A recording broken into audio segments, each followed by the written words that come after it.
بسم اللہ الرحمن الرحیم رب اشرح لی صدری ویسر لی امری واحلل عقدۃ من لسانی یفقہوا قولی انک انت السمیع العلیم الحمد للہ وکفی وسلام علی عبادی الذین اصطفی اما بعد فقط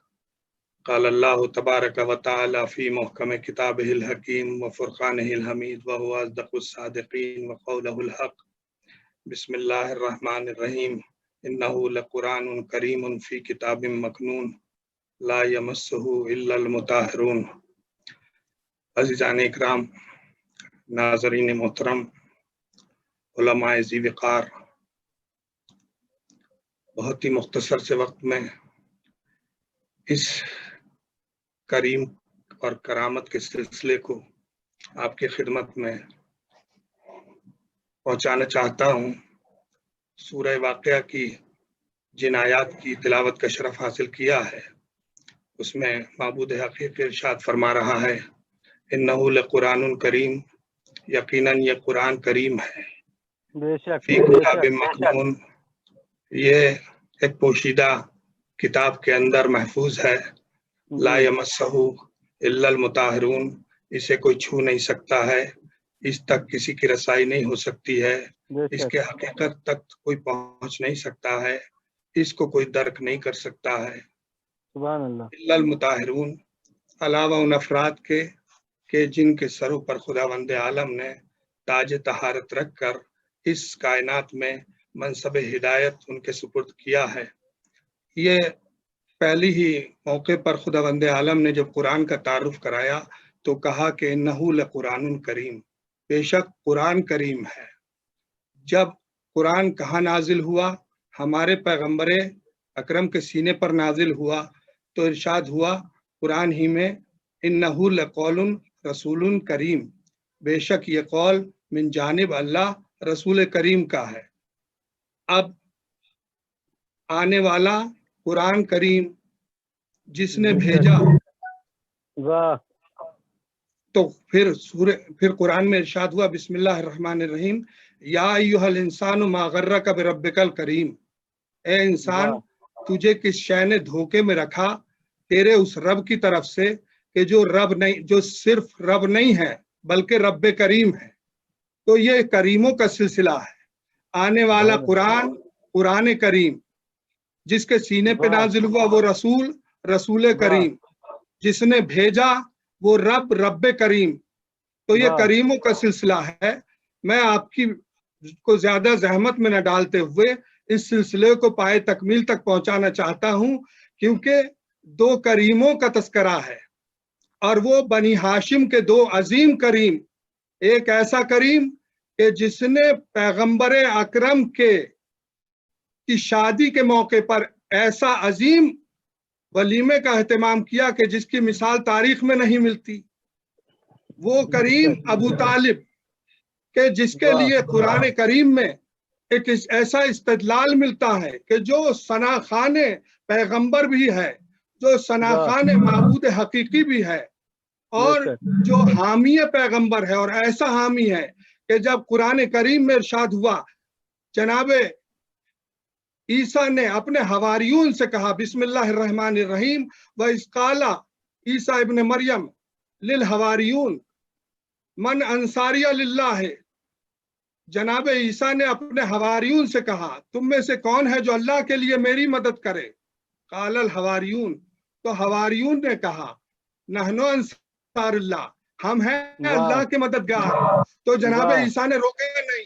روکا نہیں، یہ نہیں کہا کہ تم کیا کہہ رہے ہو، میں نے تو اپنے مددگار مانگے ہیں، تم کہہ رہے ہو ہم ہیں اللہ کے مددگار۔ تو قرآن سے یہ ثابت ہو گیا کہ جو نبی کا مددگار ہے وہ اللہ کا مددگار ہے۔ توجہ ہے نا عزیزان، تو نبی کا مددگار ہے وہی اللہ کا مددگار ہے۔ تو بھری کائنات میں کیا کوئی ایسا ہے کہ جو سب سے بڑا مددگار پیغمبر کا ابو طالب کے سوا کوئی پیغمبر کا مددگار نہیں۔ یہ عظیم کریم ہے۔ عزیزان محترم، اللہ نے جب پوری کائنات پہ نگاہ ڈالی اور پوری کائنات کو دیکھا تو سب سے زیادہ سب سے بہتر حدیث قدسی میں اللہ فرماتا ہے کہ اے محمد میں نے جب پوری کائنات پہ نگاہ ڈالی ہے میرے حبیب تو میں نے سب سے بہتر عربوں کو پایا، اور جب عربوں میں سب سے عربوں پر نگاہ ڈالی تو میں نے سب سے بہتر جو جگہ کو چنا وہ عرب کو چنا، اور عرب میں سب سے بہتر بنی عبد المطلب کو چنا، اور بنی عبد المطلب میں جب میں نے سب پہ نگاہ ڈالی تو میں نے تیرا انتخاب کیا، تجھ کو منتخب کیا، تجھ کو استفا کیا، تجھ کو مصطفیٰ کیا۔ تو جو اللہ کا منتخب بندہ ہے اس کو محمد کہتے ہیں۔ اب ذرا غور فرمائیں، عبد المطلب کا آخری وقت ہے، کہتے ہیں میں چاہتا ہوں میرے اس در یتیم کا کوئی کفیل بن جائے، کوئی محافظ بن جائے۔ سارے خاندان والوں کو جمع کیا، سب کو بٹھایا، اور سب جب آ گئے تو آنے کے بعد سب کے سامنے مدعا رکھا، بات رکھی کہ میں چاہتا ہوں کہ کوئی کفیل بن جائے۔ تو ابو لہب بھی تو چچا ہے نا، تو اس نے کہا کہ میں بن جاتا ہوں، میں کفالت کروں گا، میں مدد کروں گا، میں حامی و مددگار بن جاتا ہوں۔ تو ایک مرتبہ جناب عبد المطلب نے اس کے قلب کو دیکھا اور اس کی فکر کو ریڈ کیا اور کہا کہ سن ابو لہب، اگر میں کسی کا انتخاب کروں گا تو وہ نگاہ بشریت کا انتخاب ہوگا، اور میرا یہ پوتا جب کسی کا انتخاب کرے گا تو وہ نگاہ قدرت کا انتخاب ہوگا۔ اور اپنے پوتے کی طرف مخاطب ہوئے اور کہا کہ بیٹا تم ان میں اپنا محافظ چن لو، تم ان میں اپنا کفیل چن لو، تم خود انتخاب کرو۔ تو وہ جو بزم میں سر جھکائے ہوئے بیٹھا تھا ابو طالب ہماری جان قربان کہ رسول اللہ قریب میں آئے اور آنے کے بعد گود میں بیٹھ گئے، کہا دادا جان میں نے اپنا محافظ چن لیا ہے۔ تو جو نگاہ قدرت کا منتخب ہے اسے محمد کہتے ہیں، اور جو نگاہ محمد کا منتخب ہے اس کو ابو طالب کہتے ہیں۔ صلوات پڑھیں محمد و آل محمد۔ اللہم صلی علی محمد و آل محمد۔ اور دوسری کریمہ اہل بیت، ایسی عظیم شان والی کریمہ اہل بیت کہ جس کے لیے جشن منعقد کیا ہے، آغوش امامت کی پروردہ کریمہ اہل بیت شہزادی معصومہ قم، نازش کون و مکان، قرب الہی کا وسیلہ، ولی خدا کی بیٹی، ولی خدا کی بہن، ولی خدا کی پھوپھی، سبحان اللہ سبحان اللہ، امامت کی شیدا، باعث رحمت، پیکر عفت، جگر گوشہ ولایت، حضرت معصومہ فاطمہ قم کہ جن کی ولادت کا جشن ہم منا رہے ہیں، کے لیے کہا گیا۔ وہاں جناب ابو طالب کے لیے امام محمد باقر کا ایک جملہ ملتا ہے کہ اگر ساری دنیا کا ایمان ایک پلڑے میں ترازو کے رکھ دیا جائے اور دوسرے پلڑے میں ساری دنیا کا ایمان رکھ دیا جائے اور دوسرے پلڑے میں ابو طالب کا ایمان رکھ دیا جائے تو ابو طالب کے ایمان کا پلڑا بھاری ہوگا۔ امام علی کہتے ہیں کہ روز محشر ابو طالب کا نور، امام علی کا قول ہے کہ روز محشر ابو طالب کا اتنا نور ہوگا کہ ہم پنجتن کے علاوہ ساری دنیا سے افضل ابو طالب کا نور ہوگا۔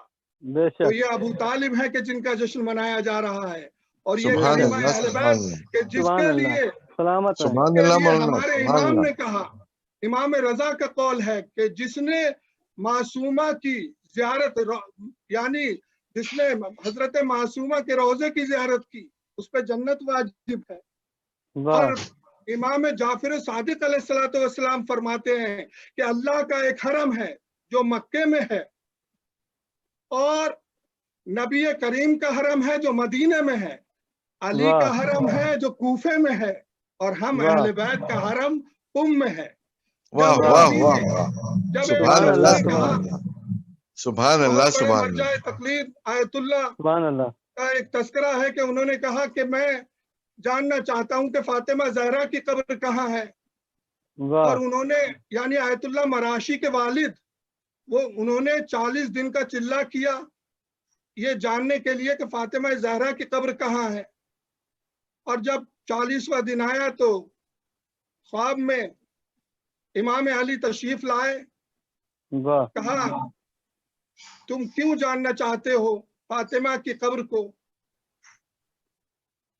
کہا فاطمہ، میں جاننا چاہتا تھا کہ فاطمہ زہرا کی قبر کہاں ہے؟ کہا سنو، میں تمہیں بتا کر فاطمہ کی وصیت کو تو پامال نہیں کر سکتا، لیکن میں تمہیں یہ بتا دیتا ہوں کہ جس نے قم میں ہماری ایک بیٹی معصومہ کی زیارت کی، جس کا نام بھی فاطمہ ہوگا، جس نے اس کی زیارت کی، اس نے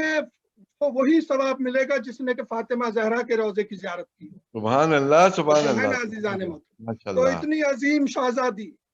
اتنی عالی مرتبہ شہزادی